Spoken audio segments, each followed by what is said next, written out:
നമസ്കാരം. Raf talks ഫുട്ബോളിലേക്ക് ഏവർക്കും സ്വാഗതം. കഴിഞ്ഞ ചാമ്പ്യൻസ് ലീഗ് മത്സരത്തിൽ എതിരില്ലാത്ത 3 ഗോളുകൾക്കായിരുന്നു ലാസിയോയെ ബയൺ മ്യൂണിക്ക് പരാജയപ്പെടുത്തിയത്.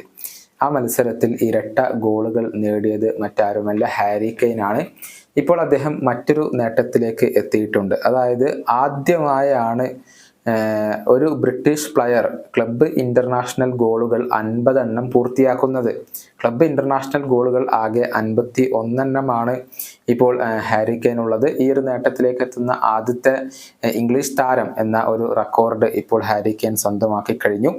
ക്ലബ്ബ് ഇന്റർനാഷണൽ ഗോളുകൾ എന്നുള്ളത് ഡൊമസ്റ്റിക് ലീഗുകളിൽ അല്ലാതെ മറ്റുള്ള ടൂർണമെന്റുകളിൽ നേടുന്ന ഗോളുകളാണ്. ഉദാഹരണത്തിന് യുവേഫ ചാമ്പ്യൻസ് ലീഗ്, അതുപോലെ തന്നെ യൂറോപ്പ ലീഗ്, അതുപോലെ തന്നെ world cup, club world cup തുടങ്ങിയ കോമ്പറ്റീഷനുകളിൽ താരങ്ങൾ നേടുന്ന, ക്ലബിന് വേണ്ടി നേടുന്ന ഗോളിനെയാണ് ക്ലബ്ബ് ഇന്റർനാഷണൽ ഗോളുകൾ എന്ന് പറയുന്നത്.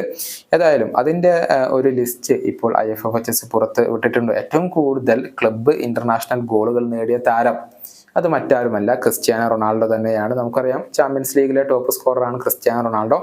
അദ്ദേഹത്തിന്റെ ക്ലബ്ബ് ഇന്റർനാഷണൽ ഗോളുകൾ വരുന്നത് 157 എണ്ണമാണ്.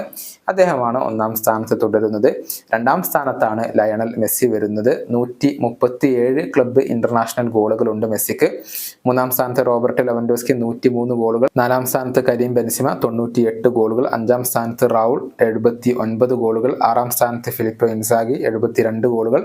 7-ാം സ്ഥാനത്ത് ജെർഡ് മുള്ളർ 69 ഗോളുകൾ. 8-ാം സ്ഥാനത്ത് ഹൾക്ക് വരുന്നു 68 ഗോളുകൾ. 9-ാം സ്ഥാനത്ത് ഷെവ്ചെങ്കോ 67 ഗോളുകൾ. 10-ാം സ്ഥാനത്ത് ആൽബർട്ടോ സ്പെൻസർ 64 ഗോളുകൾ. 11 Sergio Aguero 63. 12 Nistelrooy 62. 13 Neymar Junior 60. 14 Thierry Henry 59. ഇങ്ങനെയാണ് ഈ ഒരു ലിസ്റ്റ് നീണ്ടു പോവുകയാണ്. ഏതായാലും ലയണൽ മെസ്സിയും ക്രിസ്ത്യാനോ റൊണാൾഡോയും അവരുടെ ആ ഒരു മൂല്യം എത്രത്തോളം ഉണ്ട് എന്നുള്ളത് നമുക്ക് ഈ ഒരു കണക്കുകളിൽ നിന്നും വളരെ വ്യക്തമാണ്. ഈ വീഡിയോയുടെ അവസാനിപ്പിക്കുന്നു. കൊണ്ടും കാണാം.